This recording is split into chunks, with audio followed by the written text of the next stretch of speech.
The galaxy's most feared predator bonded to a human girl, no one dares separate them. Prologue: The Beast.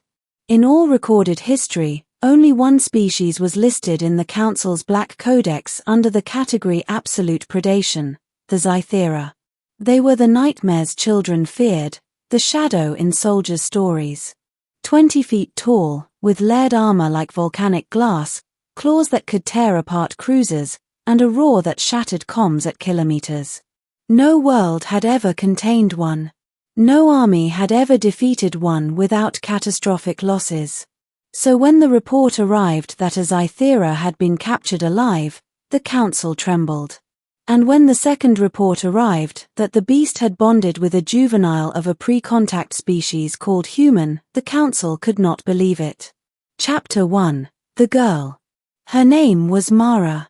She was 12 years old, scrawny even by human standards, with a stubborn set to her chin that belied her size.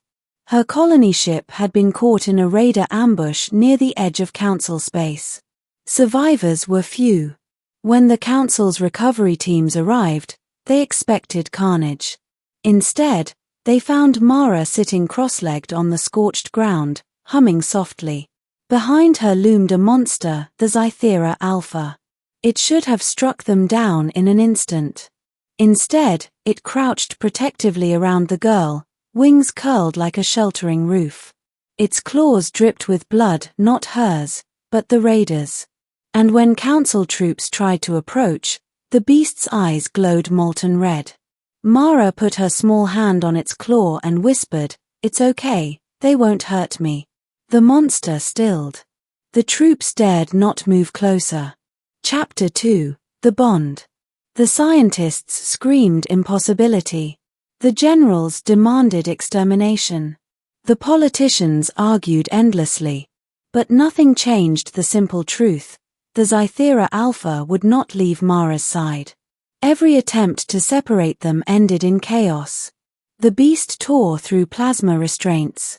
It crushed alloy cages like paper. It howled with such force that sensors across 3 star systems recorded seismic echoes. And yet, the moment Mara touched it, it grew calm again. She stroked its armor as though it were a pet, whispering stories about her lost parents, about the small Earth farm she'd never see again. The Xythera listened.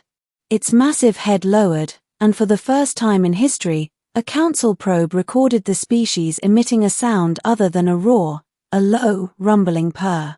Chapter 3: The Fear. Word spread across the galaxy like wildfire. The most feared predator alive has chosen a bondmate. And that mate is a human child. No force dares come between them. Entire fleets diverted course upon learning the pair was near. Raiders abandoned systems without a fight. Even mercenaries, men and women hardened by decades of blood, refused contracts if it meant risking the Xythera Alpha's wrath. Because wherever Mara went, the monster followed. And if she laughed, the great predator rumbled in strange delight. If she cried, it tore the stars themselves apart to avenge her sorrow. No one dared test its limits. Chapter 4: The Council Debate. "This cannot be allowed," Councillor Visick hissed, mandibles clattering. One small prey creature holds the leash of a galactic extinction-class predator. This is a destabilizing threat. Or an unprecedented opportunity, countered Chancellor Xythera. The Xythera obeys no law, bows to no authority. Yet it bows to her. But she is untrained. Unfit. She is human, the Chancellor said simply. And that word carried weight now. Since first contact, humans had earned a strange reputation: unpredictable, resilient, dangerously empathetic. If any species could bond with monsters, perhaps it was them. A hush fell across the chamber. The Chancellor delivered her verdict: "We will not separate them. To attempt it is to invite extinction. Instead, we will learn." Chapter 5: The Journey. Mara and the Xythera traveled from world to world under heavy escort. To the shock of many, the monster grew gentler. It guarded refugee camps instead of attacking them. It hunted only when Mara allowed it. It even tolerated smaller children climbing on its armored back, treating them as carefully as Mara herself. Mara named it Ashen. She said it reminded her of the dark ash clouds of Earth's volcanoes, terrible, yet beautiful.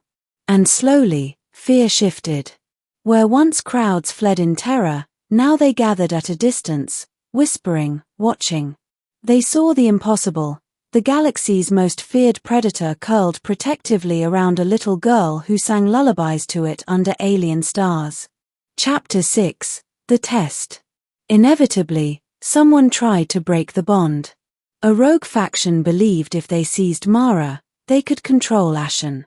They struck in the night, overwhelming the escort, snatching her from her tent. They never left orbit. Ashen awoke to her absence with a roar that cracked mountains. It launched skyward, tearing through fleets, ignoring fire that would have annihilated any other being. Entire warships folded like tin in its claws. And when it reached the kidnapper's vessel, it ripped it open as though it were paper. Mara tumbled free into its waiting arms. She pressed her face to its armored chest and whispered, "I'm here." The beast froze mid-slaughter. Its claws, dripping molten alloy, lowered. Mara's small hand pressed to its chest plate. Slowly, impossibly, Ashen calmed. The raiders who survived told only one story: the girl is the leash. Without her, we are all doomed. Chapter 7: Acceptance. After that night, no one questioned the bond again. The council declared Mara guardian of the accord. Ashen, though never tamed, became a symbol, proof that even the deadliest could choose something other than destruction. And Mara grew. She was still a child, but in her presence, kings and commanders bowed. Not because of her own power, but because of what stood behind her. Yet she never acted as a tyrant. She never demanded tribute. She asked only for peace. And as long as she was safe, Ashen enforced that peace with absolute terror. Epilogue: The Legend. Years later, bards across the stars told the tale of the day the galaxy's most feared predator met a fragile human girl. Of how she sang to it, and it listened. Of how no one dared separate them, for in her small hands lay the leash to a force no fleet could match. Some called her the monster's keeper. Others, the beast whisperer. But on Earth, she was still just Mara. And Ashen, scourge of 1,000 battlefields, was simply her friend. And together, they changed the galaxy forever.